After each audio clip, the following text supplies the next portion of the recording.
All right, I think we're good to go. So, good day, Leonard Silks and Leonard colleagues. On behalf of Tobin Nairo Jikwe, the chairman of MBA Institute of Continuing Legal Education, I welcome you all to day 2 of this 7-day training program on debt recovery and asset tracing. So for today's session, we will focus on practical guide to effective use and challenge of injunctions and freezing orders. And to do justice to this topic is a very experienced and senior practitioner and colleague of ours in the person of Mrs. Abimbola Akeredolu, Senior Advocate of Nigeria, Fellow Chartered Institute of Arbitrators. Before I yield the floor to the Leonard Silk, I'll just go through her profile. I mean, most of us are very familiar with her or know her very well, but just to fulfill all righteousness, and then I'll take some housekeeping announcement. I'll make some housekeeping announcements, and then I'll yield the floor to the Leonard Silk. So, in terms of the Leonard Silk's resume or a brief CV, Mrs. Abimbola Akeredolu, Senior Advocate of Nigeria, is a partner in charge of litigation and arbitration and alternative dispute resolution at the leading Nigerian law firm of Banwo and Igodalo. Prior to obtaining a degree in law, Mrs. Akeredolu obtained a first degree in French, where she majored in French and took substantive courses in other European languages. This background has been advantageous and most useful in enhancing our communication skills with courts, arbitral tribunals, and clients from all over the world in the course of her practice. She's a Senior Advocate of Nigeria, a Notary Public for Nigeria, and a Fellow of the Chartered Institute of Arbitrators, UK, and Institute of Construction Industry Arbitrators. She obtained a diploma in international arbitration, also from the Chartered Institute of Arbitrators, United Kingdom, in 2019. She has a 3 years experience in commercial intellectual property, tax, insolvency, labor, and industrial disputes. She has wide experience in international and domestic commercial arbitrations, building and construction industry arbitrations, and arbitrations in the oil and gas industry. Mrs. Akeredolu, over the years, advised and represented both local and international organizations and law firms on a wide variety of subjects. She has acted as arbitrator in a number of domestic arbitrations and as counsel in international arbitrations. In 2013, she was appointed Attorney General and Commissioner for Justice in Ogun State, Nigeria, the first female to be appointed in that office. She is the current chairman of the Lagos Chamber of Commerce International Arbitration Center, LASIAC, and chairman of the Ethics, Compliance, and Dispute Resolution Committee of the Lagos branch of the Nigerian Bar Association. Ladies and gentlemen, I present to you our facilitator, Mrs. Abimbola Akeredolu, Senior Advocate of Nigeria. But before then, just a bit of housekeeping. I know that in the course of the presentation, you'd have many questions. So please, we advise that you put your questions in the Q&A box, very important, not in the chat box, so that it will be easy for us to extract the questions. Thank you very much. So at this juncture, without further ado, please permit me to yield the floor to the Leonard Silk. Madam, you're welcome. Thank you very much, Dr. Odofia. Thank you. I want to thank the NBA Continuing Legal Education Program for the opportunity given me to address us today. Can you confirm that you are hearing me? Yes, we can hear you very well. Excellent. Thank you very much. I thank everybody for taking time out to listen to me. The topic I've been advised or invited to speak about is debt recovery litigation, and my specific topic is the effective use and challenges of injunctions and freezing orders. In examining this topic, I will start with a brief introduction. And the main introduction is that the globalization of world economy has brought not only increased wealth and economic opportunities, but it has resulted in more complexity and anonymity in international and domestic business transactions, which, coupled with increased competitive pressures, has increased the willingness of many parties to breach contracts and leave debts unpaid. Willingly or unwillingly, debts have remained unpaid. So the growing potential for profits to be made in carefully constructed international and domestic deals have presented more opportunities for contracts to be broken and breached. Also, the increasing sophistication of technology in the global economy has made it possible for financial assets and other resources to be transferred between jurisdictions in a much easier manner and within a very short time. So as international and domestic trade increase throughout the global economy, there's an increasing number of judgment debtors who are trying to avoid paying their debts, since a judgment on its own will have no effect or little effect against the debtor, who can easily transfer assets and operations to other jurisdictions. So it's against this backdrop that the aim, the objective of every well-meaning legal system is not limited to speedy dispensation of justice alone, but extends to ensuring that orders, directions, and judgments of courts are obeyed. The increasing cases where victorious litigants are left with empty victories and find it difficult to recover the fruits of their victories because of judgment debtors' removal or dissipation of assets, attachable assets, away from the court's jurisdiction, makes the option of injunctions, particularly Mareva injunctions, a very attractive and go-to remedy as a debt recovery mechanism. So the preventive, prohibitive, and preservative nature, no, I'm not there yet. Please if you take us back to slide 4 and just stop, thank you. That's it, thank you. The preventative, prohibitive, and preservative implications of Mareva or freezing orders make it a very nifty, veritable tool for debt recovery. In addition, the swift nature in which the order can be obtained accounts for its frequent use among commercial litigation practitioners around the world and in Nigeria, especially in cases involving defendants with transactional business operations and property located in several jurisdictions. So, ladies and gentlemen, I introduce to you the Mareva injunction, or the Mareva order of injunction. It's a freezing injunction or a freezing order. Please take us to the next slide.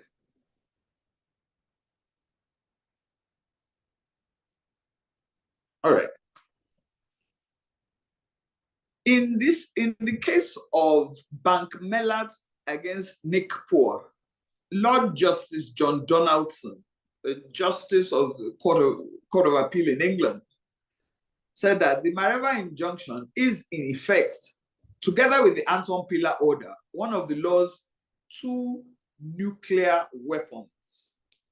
And we will all agree that the nuclear weapon is the most destructive of all weapons ever designed by men. So for the Lord Justice to say that the Mareva injunction is a nuclear weapon, we can all imagine the devastating effects it can have. Please take us to the next slide.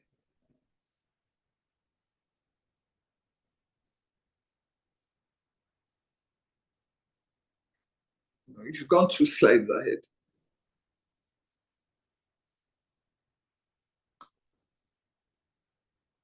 So, having heard what Lord Justice John Donaldson has to say,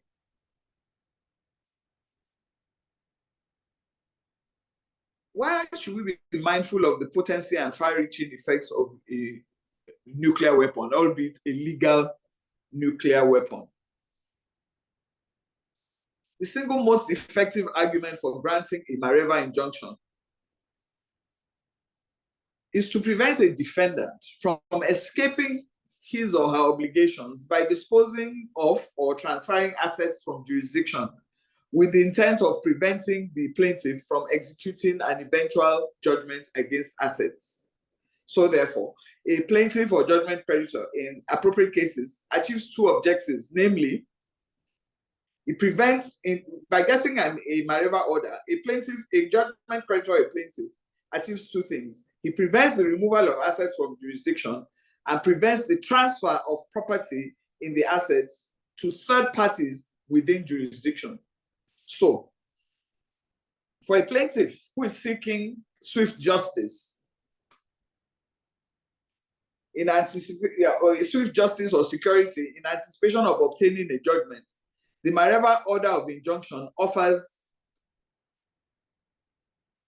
an effective preliminary remedy against defendants who are located within jurisdiction, and even some located outside jurisdiction. Please take us to the next slide. So, what is the statutory framework for Mareva orders of injunction and the legal basis? What are those statutes that permit the courts to grant Mareva orders of injunction? And there are these, as you can see on the screen: Section 6, subsection 6A and B of the Constitution of the Federal Republic of Nigeria, Section 18 of the High Court of Lagos Law, Section 13 of the Federal High Court Act, Section 15 of the Court of Appeal Act, Section 19 of the National Industrial Court Act, Section 22 of the Supreme Court Act, Sections 49 and 50 of the AMCON Act. These are the statutory framework or basis that empowers the court to grant Mareva orders of injunction.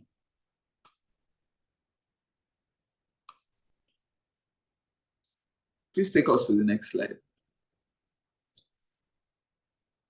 When talking about Mareva injunctions, it's good to go wax historical and trace the origins of the order.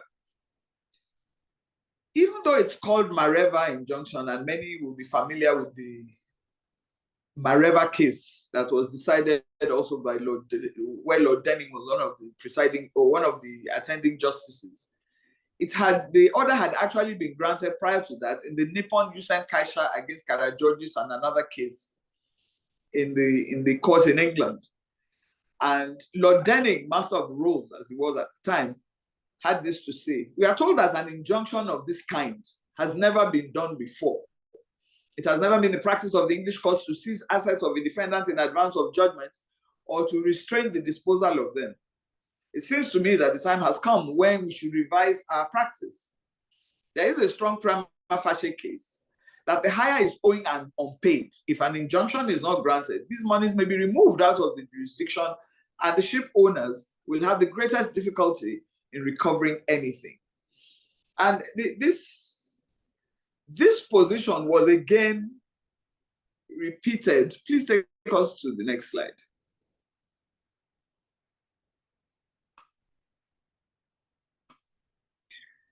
This statement, or effectively, was repeated in the Mareva Compagnia Naviera essay and International Bulk Carriers essay by the same Lord Denning, Master of the Rolls, where he says, if it appears that the debt is due and owing, and there is a danger that the debtor may dispose of his assets so as to defeat it before judgment, the court has jurisdiction in a proper case to grant an interlocutory judgment so as to prevent him from disposing of those assets. The beauty of, anyway, I'll come to describing the beauty of the Mareva order as we go along. Please take us to the next slide.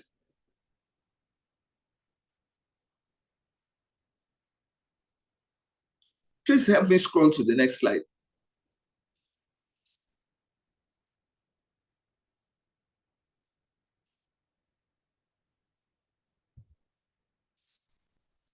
Hello? Can you hear me? Yes, ma'am, we can hear you. We're having some network issue. Just go on, ma'am. I think I then maybe I need to open it on my own, and let me open it on my.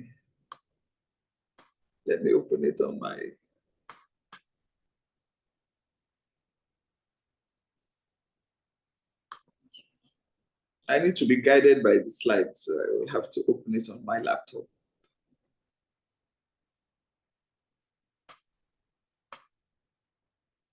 Are you able to scroll?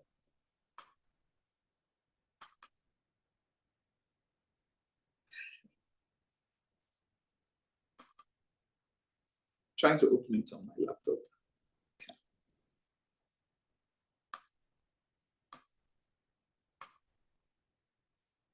Okay, so the next slide talks about adoption and application of Mareva orders by Nigerian courts. So let's recall that the Mareva order was the creation of the English courts in the Mareva case and the Kara-Georges case.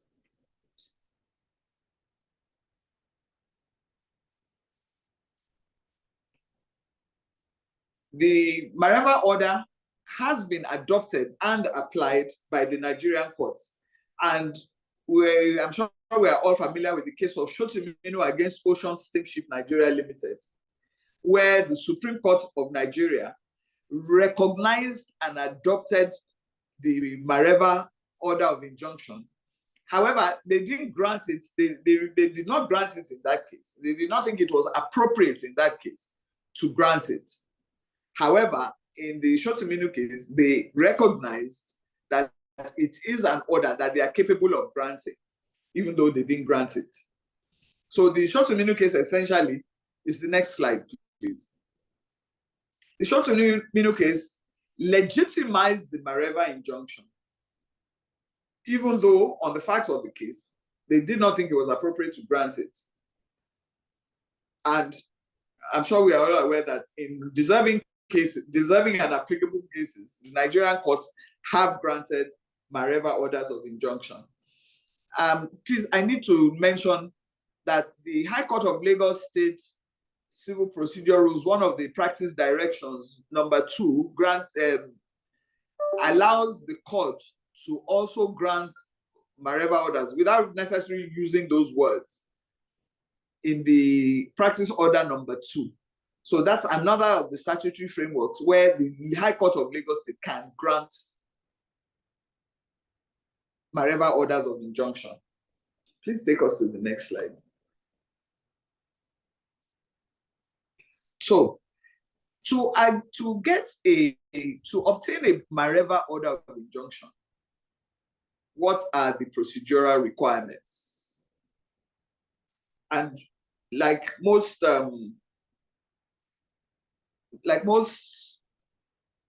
instruments that the court is able to grant, they are guided by the rules of court, practice directions, case law, and principles of common law and equity.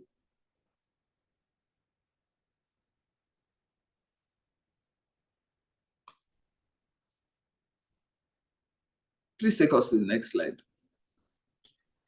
And like we all know, Mareva injunctions are not granted as a matter of course. There are certain requirements, there are certain conditions precedent that an applicant must satisfy the court about in order to be entitled to the grant of an order of injunction, or Mareva injunction.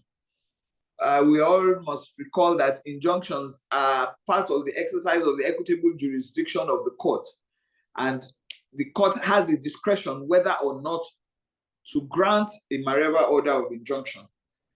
I always like to cite my favorite case. The exercise of the court's discretion is not to be exercised at the whim and caprice of the honorable judge.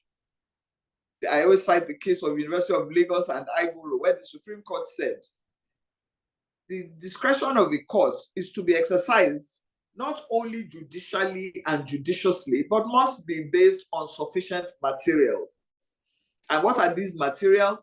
The materials are to be found in the paragraphs of the supporting affidavit by which the application is brought. Please take us to the next slide.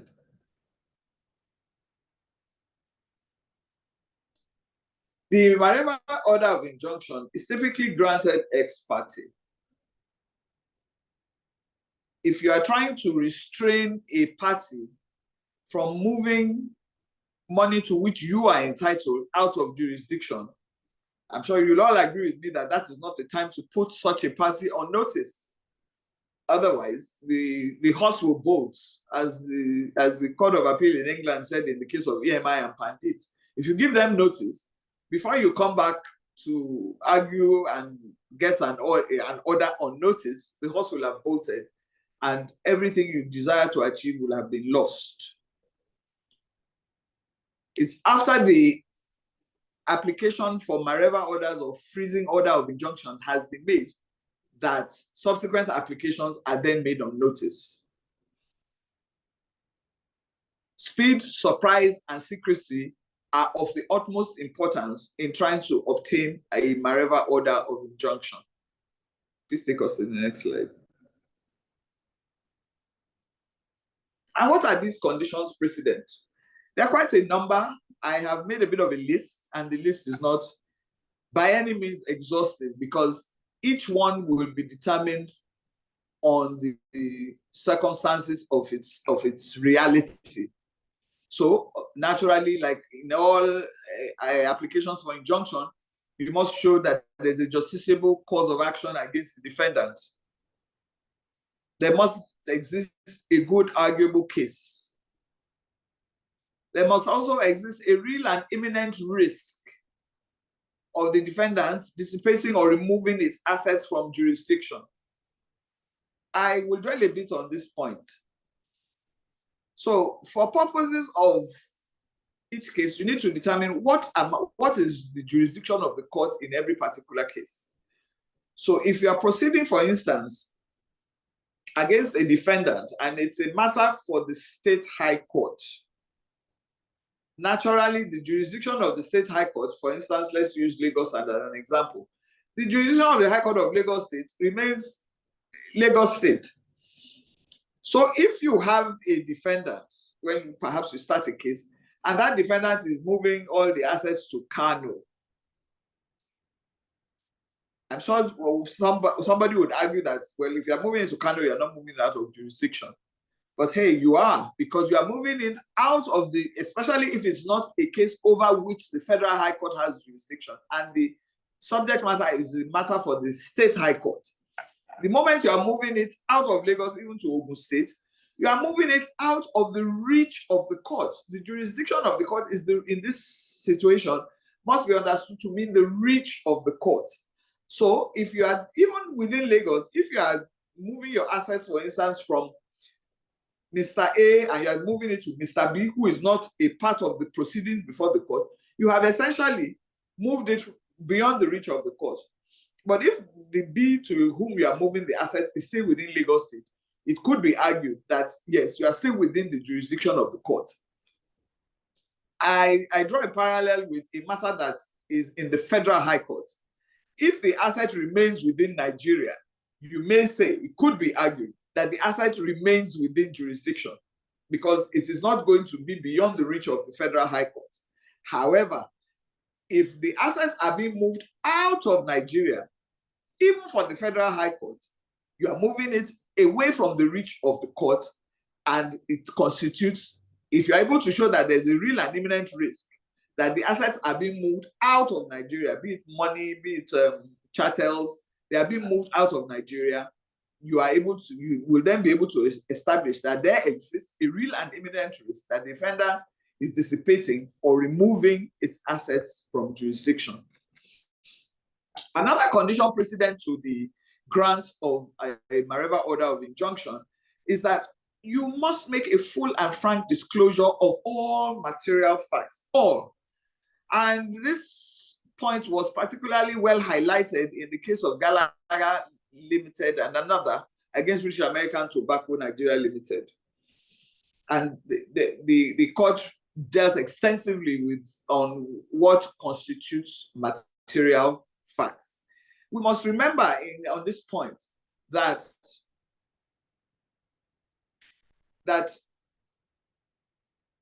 when you approach a court ex parte, you are inviting the court to exercise what Chief Afe Babalola in his book on injunctions called an extraordinary jurisdiction. Don't forget that our constitution says one of the pillars of fair hearing, which is entrenched in our constitution, is that you must audi alteram partem. You must hear the other side. When you are inviting a court to give an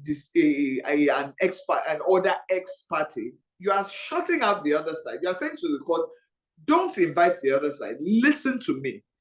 And in exercising that extraordinary jurisdiction, it behoves on an applicant to make a full and frank disclosure of all material facts.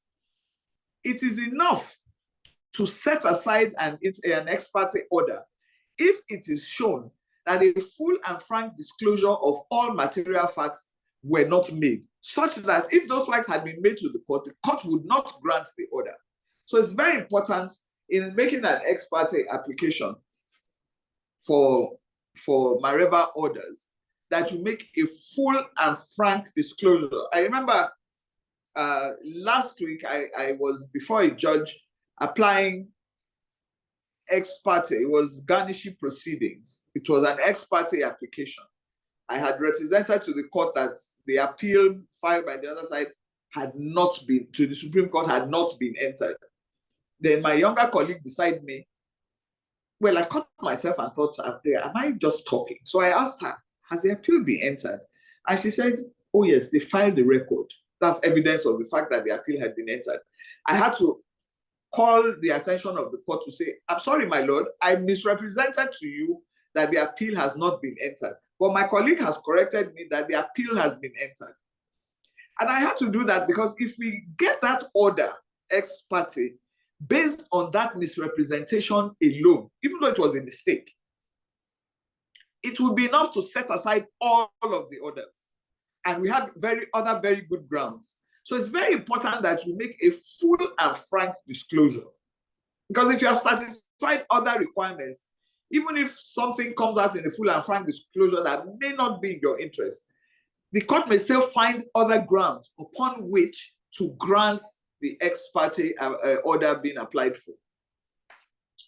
So full particulars of the defendant's assets within the jurisdiction of the court, against which the order is sought. So if, for instance, you start proceedings and you then see that the other side, for instance, has said they are leaving Nigeria, the way a lot of multinationals are leaving Nigeria.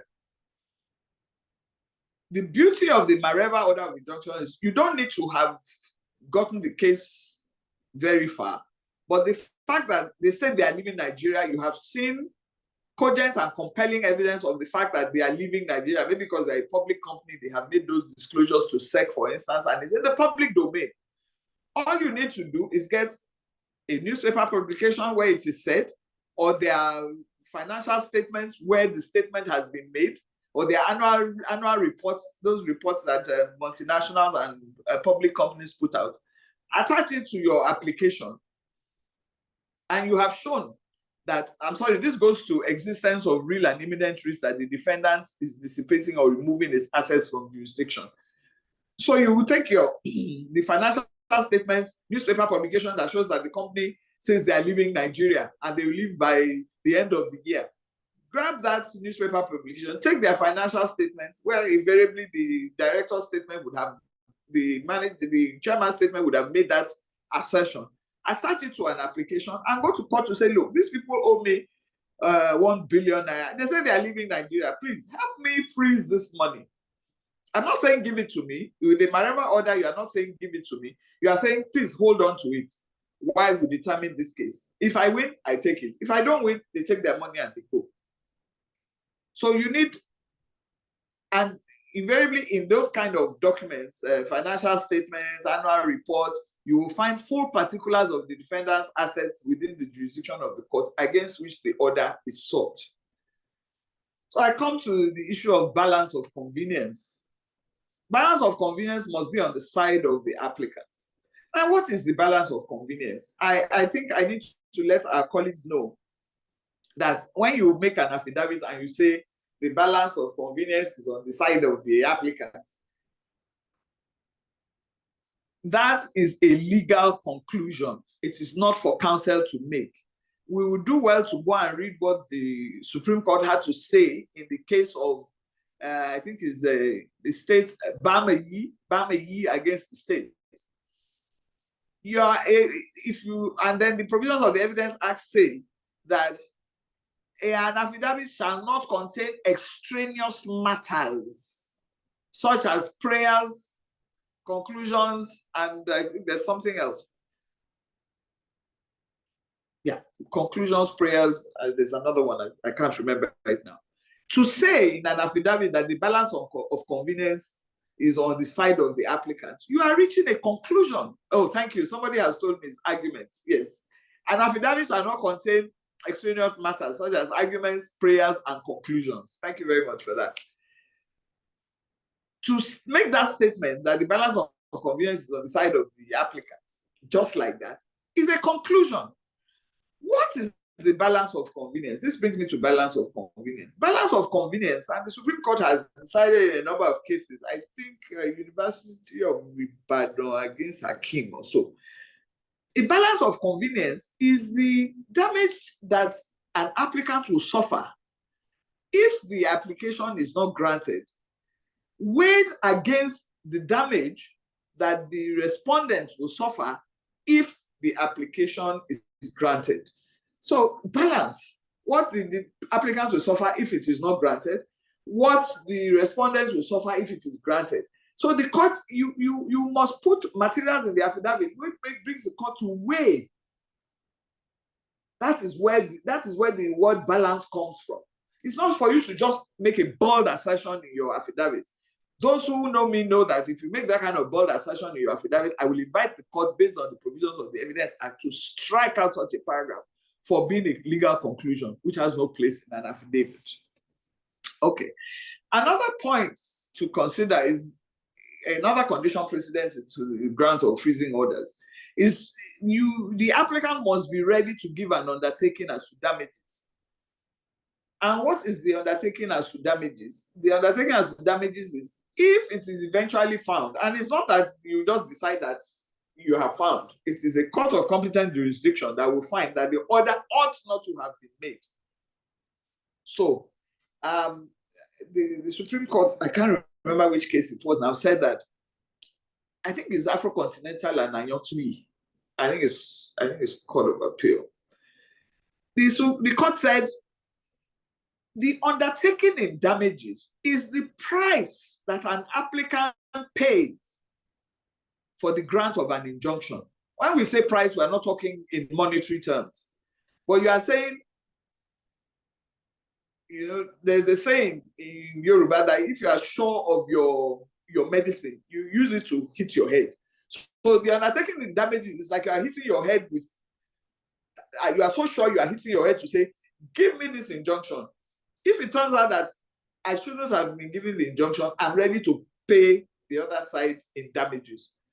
Those are the material conditions precedent. Like I said, this list is not exhaustive, but if you're able to even achieve all of this, chances are that you will succeed. But then these cases vary from case to case. And the talk of the third point, existence of real and imminent risk of the defendant dissipating or removing his assets from jurisdiction. I remember the case where the Attorney General of the Federation at the time brought an action against MTN. MTN had been found to be liable to the Nigerian government in some amount. And for some reason or another, MTN had not paid the money. And for whatever reason, the federal government went to court and applied for Mareva orders of injunction to freeze MTN's account. And the honorable judge, I believe it was my Lord Idris, as he was at the time, said to them, I don't see any evidence of a real and imminent risk that MTN is dissipating or removing its assets from jurisdiction. And the court declined to make the order. The very first Mareva order I ever experienced was a company, a fallout of the big American company that broke apart, and they had subsidiaries in Nigeria. And we went to court for an interim, a freezing order. And the freezing order was granted because we had an email where somebody had instructed somebody to move a large amount of money out of Nigeria into foreign bank accounts. And that email alone, which they could not deny issued from them, was the basis on which we got millions of dollars frozen in the defendant's account. So Mareva orders are not, like I said initially, given as a matter of course. You must satisfy the court, and the requirements are pretty narrow. Please take us to the next slide. But I'm happy to take questions. So,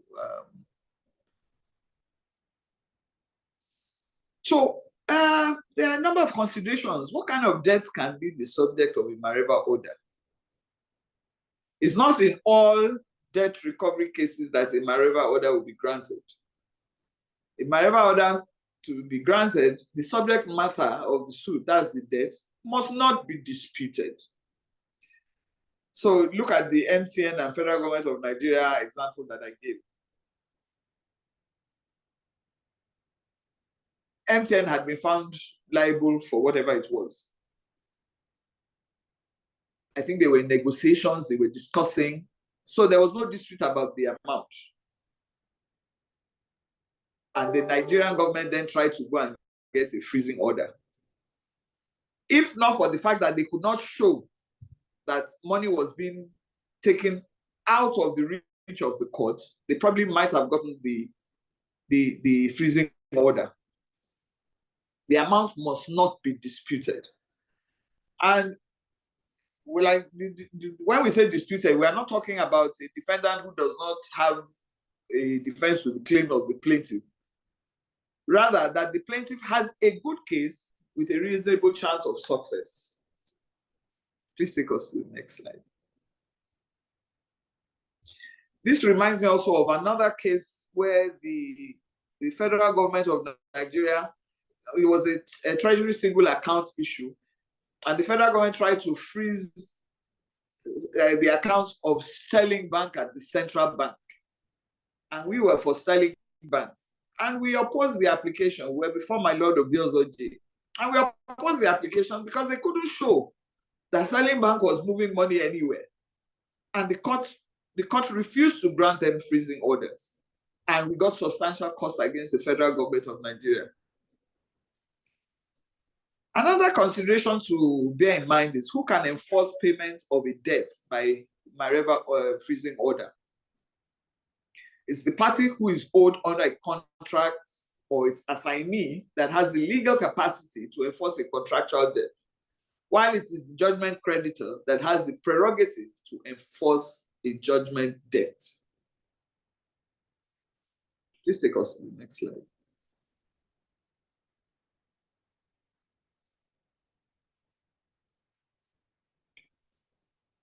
So, challenges of Mareva injunction. So, challenges, we wear two caps. There's the procedural challenge by a defendant against whom an order, a Mareva order has been made. He can challenge based on the fact that full and frank disclosure has not been made. He can challenge based on the fact that the debt is disputed. There are a number of grounds. But we are saying that a person against whom a Mareva order of injunction is made can apply to set it aside if he can show that a number of the considerations that we have highlighted and others have not been satisfied. But under the different High Court rules, there's a limited amount of time, I believe it's 6 or 7 days, within which the application to set aside must be made after it has been served. Please scroll to the next. Yeah, I mean, yes, the Mareva order has been described as a nuclear weapon, but it also has some shortcomings or setbacks. So you must really think about it before you deploy it as a debt recovery tool. Next slide, please.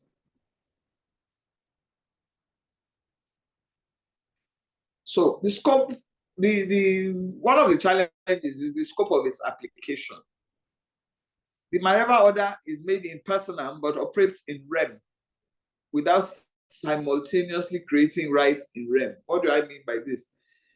The Mareva order is normally made against a person. So when I say person, it could be a natural person or a corporate person. Remember the examples I've given now have been corporate entities. All the times I've experienced Mareva orders is been against corporate entities. So it's made against the person, but it operates against assets in rem. Even though it doesn't create a right in the asset or the money or whatever it is, but it's normally made against the person. So it's typically made against maybe XYZ Limited in respect of assets over which XYZ Limited has control. Okay? The Mareva order does not give, sorry, please, please back again, please. Yeah, it does not give the plaintiff the property or a lien on it. So if I obtain a freezing order, a Mareva order, it does not give the money to me. It just keeps it. It sort of salvages it. It keeps it. It freezes it. It doesn't give the plaintiff the property and does not give the plaintiff a lien over it. It just freezes and keeps it in place. Don't forget that we said it is made to preserve assets from being moved beyond the reach of the court. So a third party who has interest in the asset can proceed against the asset, notwithstanding the fact that you are the owner or you have in your custody a Mareva order. Thank you. Next slide, please.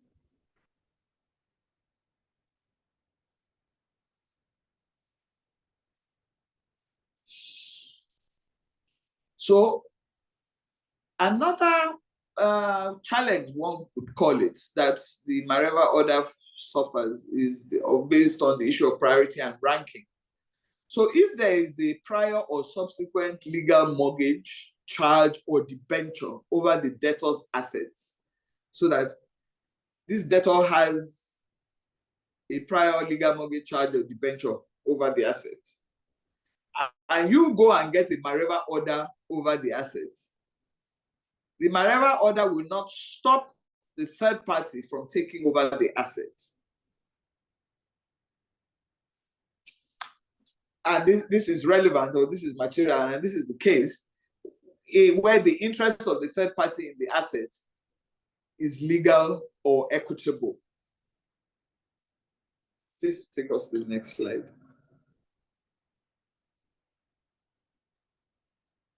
Thank you. Another difficulty with Mareva orders is they do not qualify as security for the purposes of priority of interest because it is neither registrable nor transferable. So it fails the test of registrability and transferability. So yes, Mareva orders may have their usefulness, but they do not qualify as security. Mareva orders cannot qualify as security and cannot take priority over other security interests. So for instance, if you have a secured creditor and you freeze assets in the hands of a debtor, and there's a secured creditor who also has interest in that asset, the secured creditor will take the asset over and above a person who has in their custody a Mareva order of injunction. Please scroll. And then in winding up proceedings, another challenge or setback or pitfall that I would call with the Mareva order is that the beneficiary of the Mareva order does not qualify as a secured creditor in winding up proceedings. So if, for instance, you get a Mareva order against the company, and subsequent to obtaining the order, the company is wound up, secured creditors will take before the holder of a Mareva order of injunction. These are things one needs to bear in mind because we're talking insolvency here. Please. Thank you.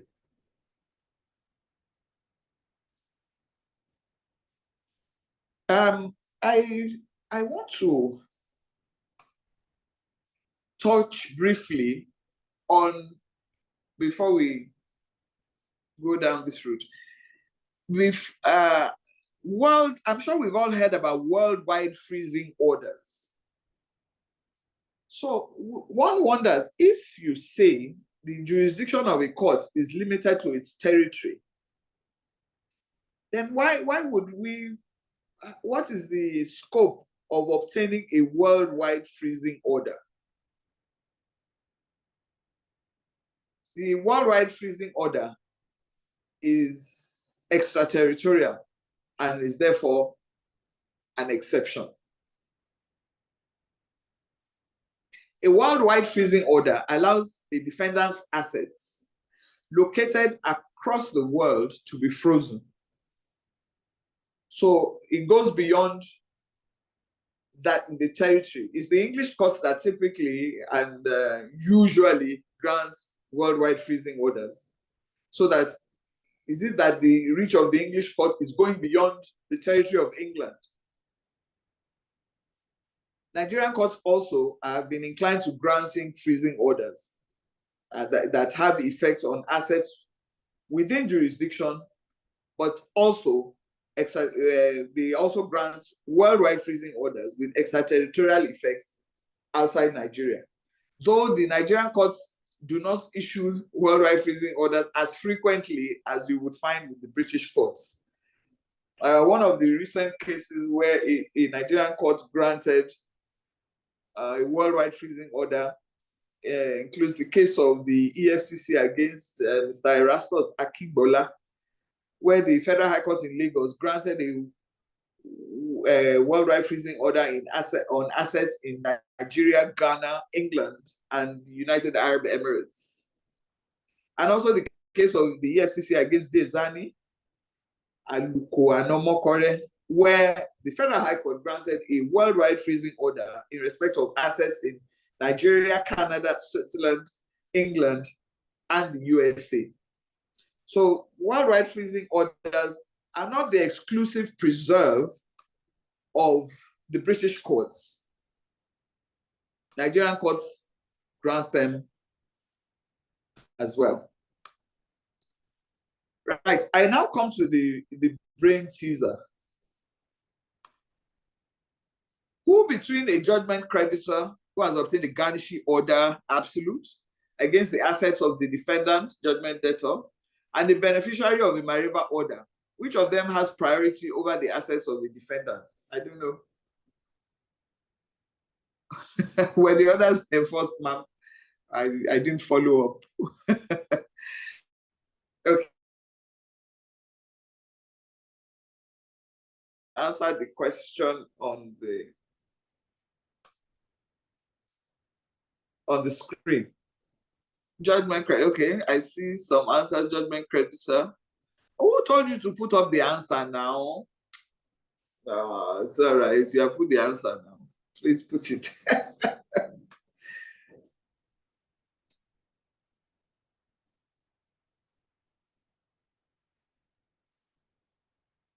All right. No problem. I know that I mentioned the Shotuminu case where the Nigerian courts adopted the principle of Mareva injunction, even though they didn't grant it. But there are some cases where they did grant it. And one of such is R. Benke Nigeria Limited against Cadbury, AIC Limited against NNPC, Compact Manifold and Energy Services Limited against Africa Supply Vessels Services Limited, International Finance Corporation against DSNL Offshore Limited. Those are some cases. The cases that I personally was involved in Mareva injunctions, in getting Mareva orders of injunction have not been reported. That's why I didn't go further to describe them. So please put up the answer so that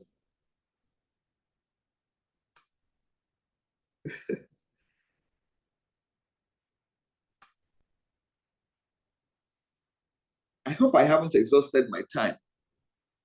But then the next slide, questions, gentlemen. Please, ladies and gentlemen, thank you very much for listening to me. I will then take your questions, if there are any. Thank you. Thank you very much, Leonard Silk. Okay. Thank you for the very insightful presentation. The questions are pouring in torrents, and that simply says a lot about the quality of the presentation. We're profoundly grateful. If I did a good job, there shouldn't be too many questions. No, absolutely. It's raised a lot of curiosity, and I mean, there are so many commendations, and as we're taking the questions, we'll also take the commendations. So I think we should even start with the commendations first.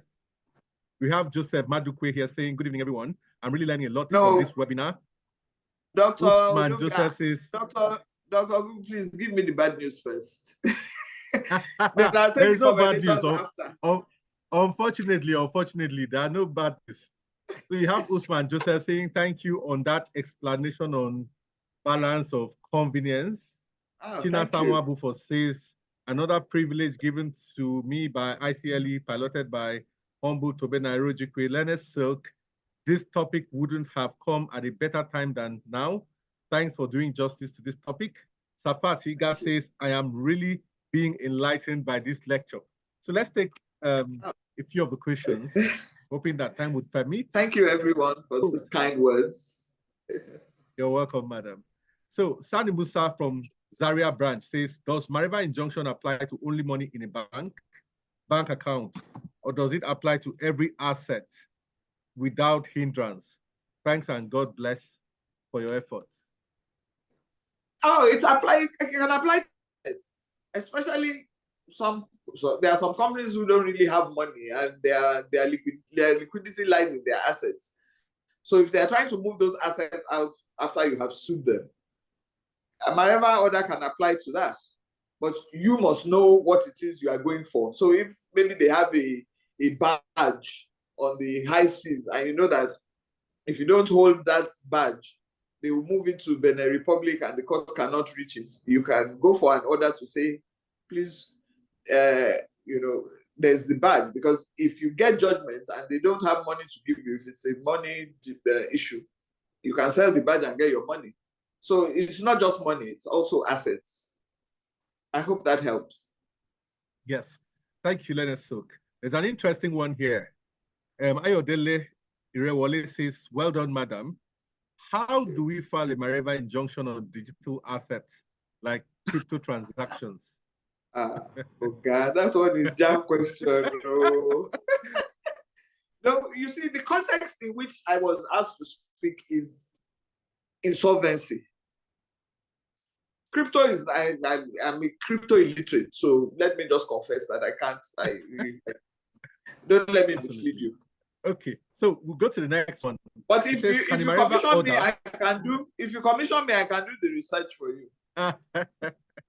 The next one says, can a Mareva order be granted against a company if the applicant can prove that a defendant company, though not about to fiscally leave jurisdiction or move assets outside jurisdiction, is in liquidation? If it's already in liquidation, why don't you go and prove your entitlement.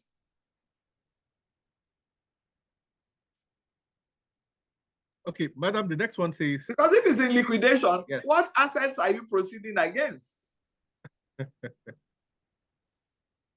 Thank you. So yes, let us say the next one says, please let us know, can you expatiate when a removal would constitute removal outside the jurisdiction of the Nigerian courts?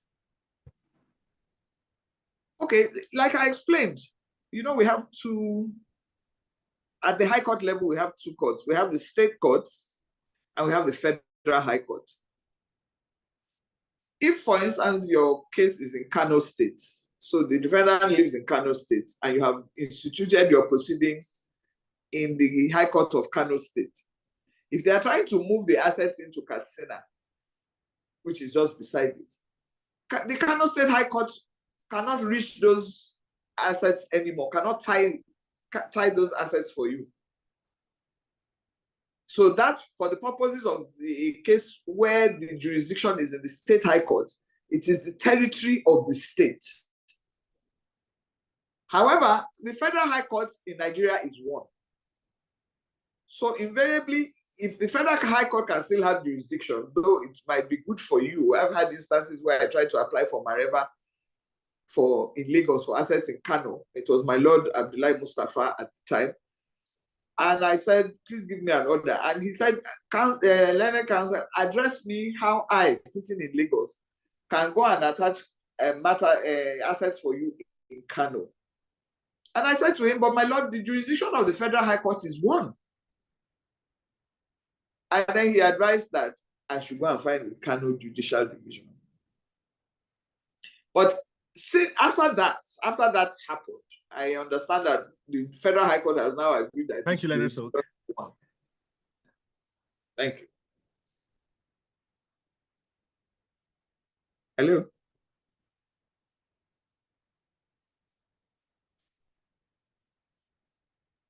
Hello. Oh, yeah.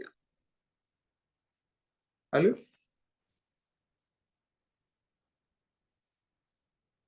Am I the one that has gone off? Hello.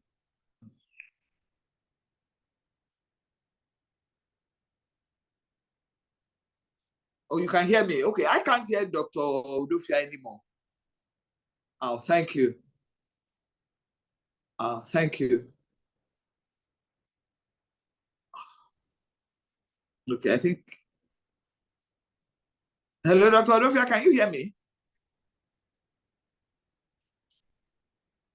So sorry, are you done?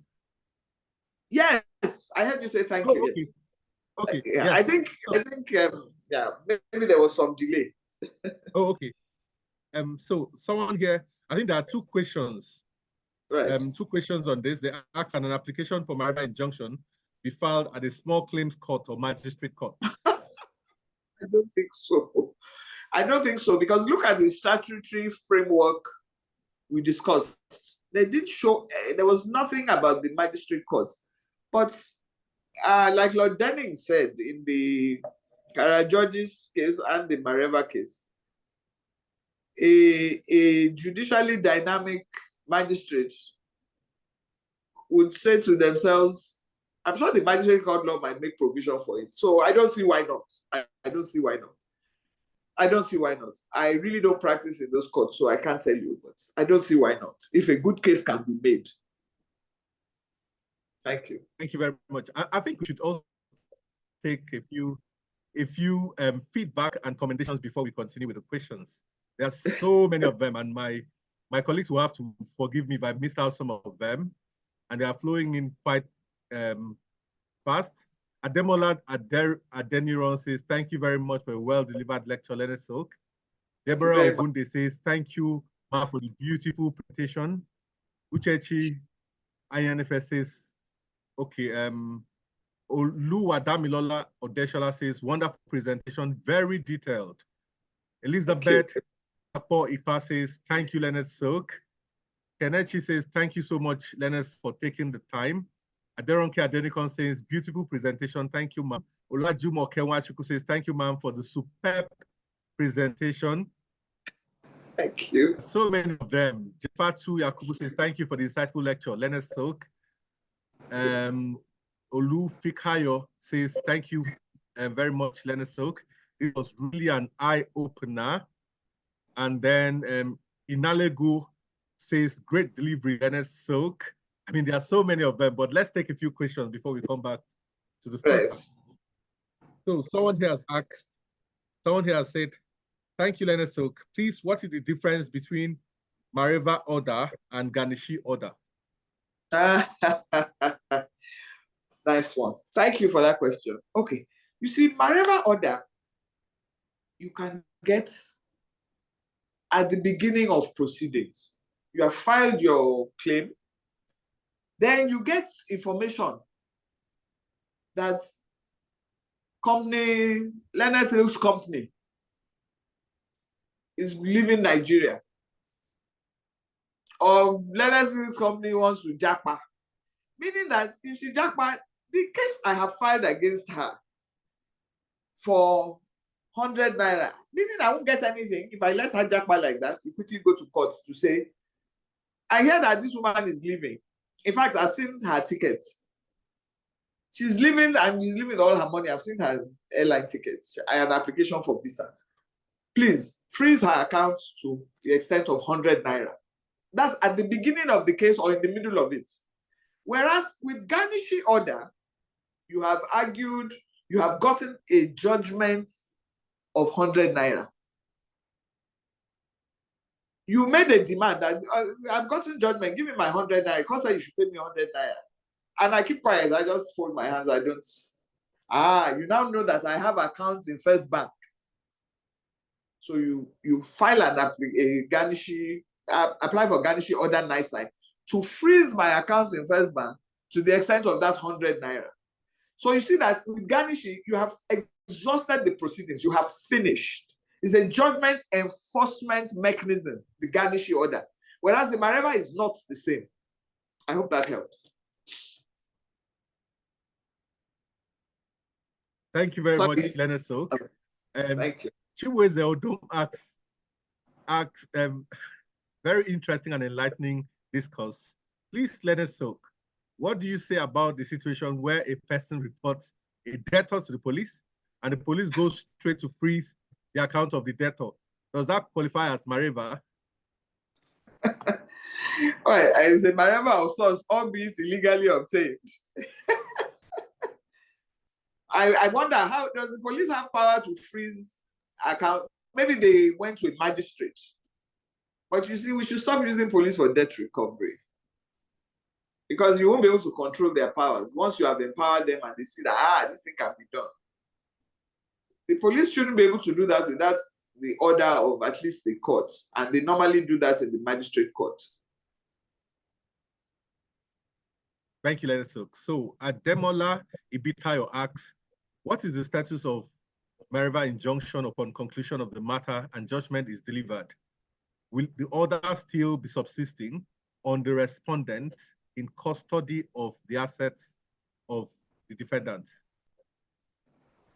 If you win and judgment is in your favor, you are entitled to apply that the money be released to you, at least to the extent to which you have succeeded.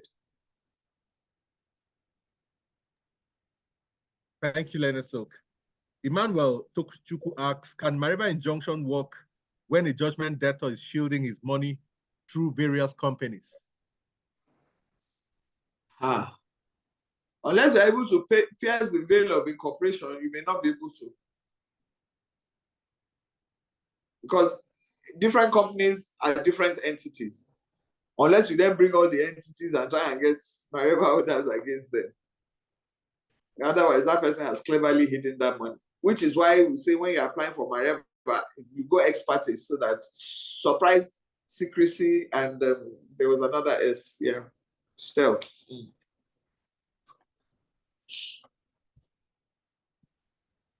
Thank you, Leonard Silk. So Jessica Okoronkwo asks, please, Leonard Silk, what is the difference between a Mareva injunction and an interim injunction? Okay, interim injunction is that type of injunction that you get even before you start proceedings.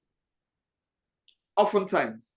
Sometimes you can get an interim order after you have started proceedings, but it's something that you get in a situation of extreme urgency, as the Supreme Court said in the case of CBN and Kotoye.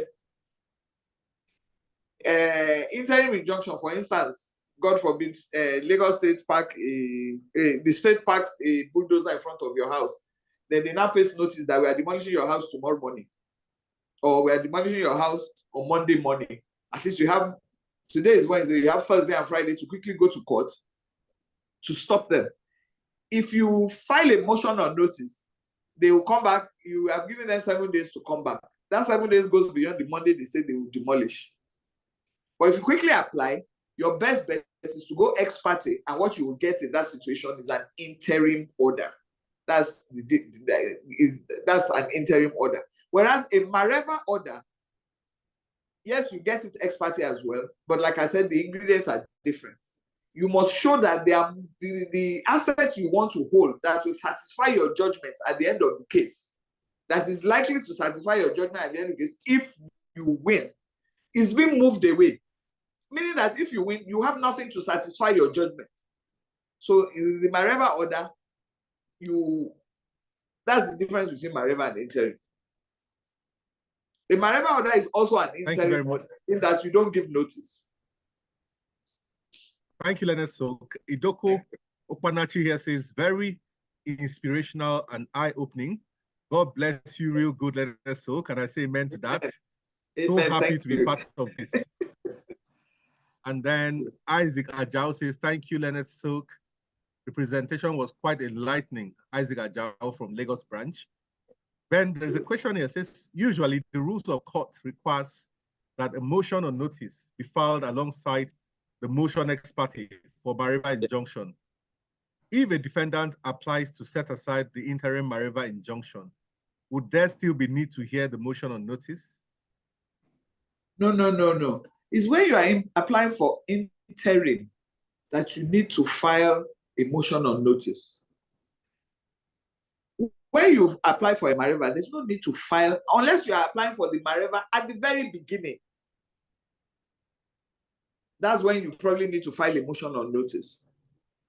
But don't forget that Mareva is the kind of order you are getting to preserve assets, to pen a successful outcome, and relates exclusively to assets or money. There lies the difference. Yes. Thank you, Leonard Sok. A question, will a Garnishi order 9?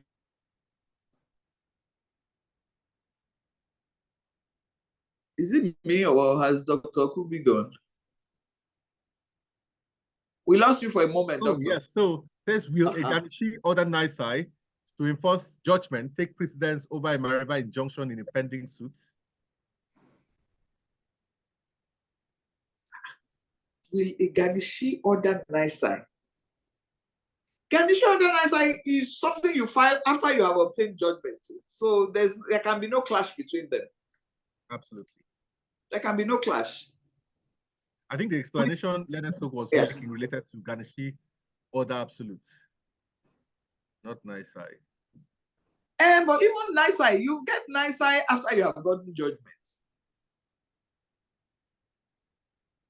So there's a question, when a worldwide freezing order is made by an English court, will a fresh application have to be made in Nigeria for a freezing order to take effect? If I were advising the beneficiary of a worldwide freezing order, I would advise that you do, because the person against whom such an order is made will be telling the court that how can England come and tell you what to do? So if I were you, I would take that judgment and come and try and enforce it as a judgment of the Nigerian courts.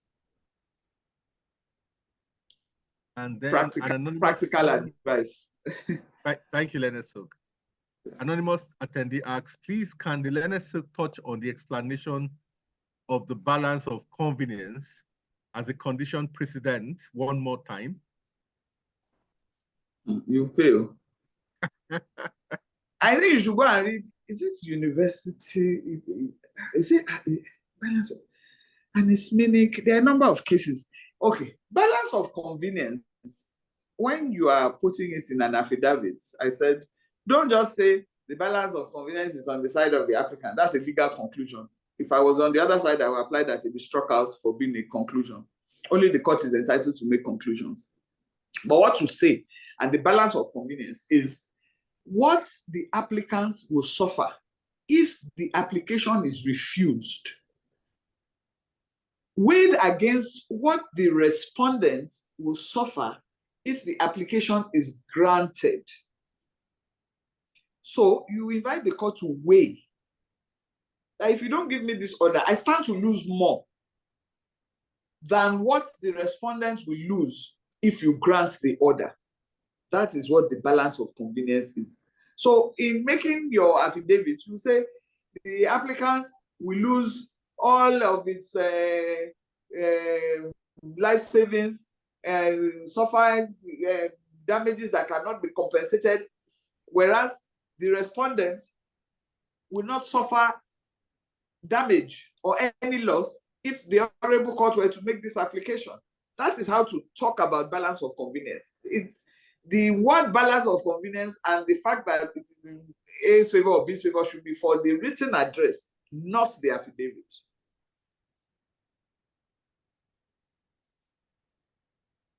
Thank you, Leonard Sok. Someone asks, please, can I get a marital injunction against a third party who is in custody of the debtor's assets, and the third party has been instructed by the debtor to hide and dispose of the assets? Thank you so much, ma. Marital orders typically are given to, issued to freeze money in banks.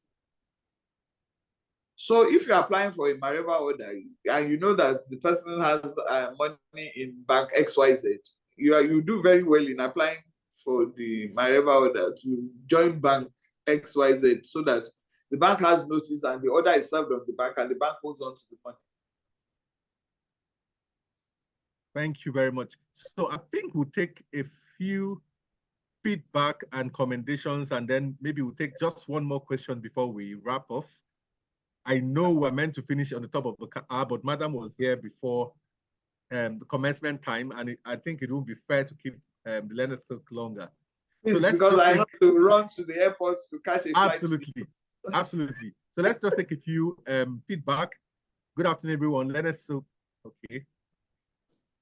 So Lillian Ezia Yom says, Leonard Sok has delivered beyond expectations. Well, I don't know what your expectation was. She's extremely good. Thank you, ma'am. Okonkwane says, thank you, Leonard Sok. Dayo Fashino says, nice delivery.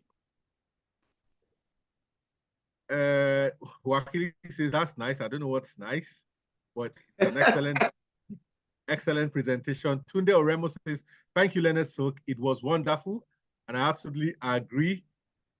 Bibulai says, great presentation. Thanks, Leonard Sok. Thank you. And then Ebuka Okafo says, thanks, Leonard Sok, for the simplicity of delivery. And I totally agree. I think we have to draw a curtain. I mean, if we keep going on and on with the commendations and feedback, we'll not leave here today. So I think we'll just take just one more question and then closing remarks by Leonard Sok, and then we'll draw the curtain. So someone asks, what are the basis or is the basis for setting aside a marital injunction? Many thanks, Leonard Sok. Oh, the one major basis that will always win is if you have omitted to make a full and frank disclosure. So if you get a marital order and it is served on the other side, and the other side can show that there were some facts you were aware of, which if you had told the court would not have made this order. That is one surefire way of setting aside a marital order of injunction. But I advise, if a marital is obtained against you, why don't you quickly do the case and win so that the basis of the marital collapses? rather than wasting time on trying to set aside the order. You know, so those orders can even be, what's the word? Can be varied. I have had a situation where I've advised the client against whom a Mareva was obtained. It was like a rope around their neck, strangulating them. They couldn't pay salaries. And we looked at it that, look, if we go to start setting aside, we'll be there forever. Let's apply to vary the order and then do expeditious hearing, what do you call it? Accelerated hearing of the case. So we went to court and said, look, you've gathered this Mareva order. It's strangulating us. We can't pay salaries. Our staff will go. The business will collapse and all of that and all of that. We need to be a going concern. So please allow us to be taking out 100 naira every month to pay salaries and to meet our overheads and running costs. We did that. The court granted it, and we did accelerated hearing. At the end of the day, we won. So the Mareva order collapsed, and we even proceeded against the person who obtained the Mareva order on the undertaking in damages, because the order ought not to have been made, and it was shown at the end. Law is very interesting. Absolutely. Absolutely, Leonard Silk. Thank you so much, Leonard Silk. On behalf of the chairman, NBA ICLEA, Tobena Erojikwe, I want to express our profound gratitude to you for finding time out of your extremely busy schedule to prepare and then be with us today. As you can see, your presentation was exceptionally insightful and well received, and we profoundly thank you so much for that. And we hope that when next we knock on your door, you always open your doors to us. We are grateful. Thank you so much, madam. Thank you. We can't thank you enough. So I also want to thank, yes, I also want to thank our colleagues who have been online. You know, at every point in time, the number has not gone below 700. So thank you so much for your time. Thank you for participating. We look forward to having you tomorrow, day 3. We'll be having Dr. Agada Elachi, SAN, who will be speaking on strategies for settling debt disputes through mediation and negotiation. So see you tomorrow by 2 o'clock Nigerian time, West African time. So thank you so much. See you tomorrow. Have a great day. Cheers. Thank you, Leonard. Thank you. Yeah. Bye.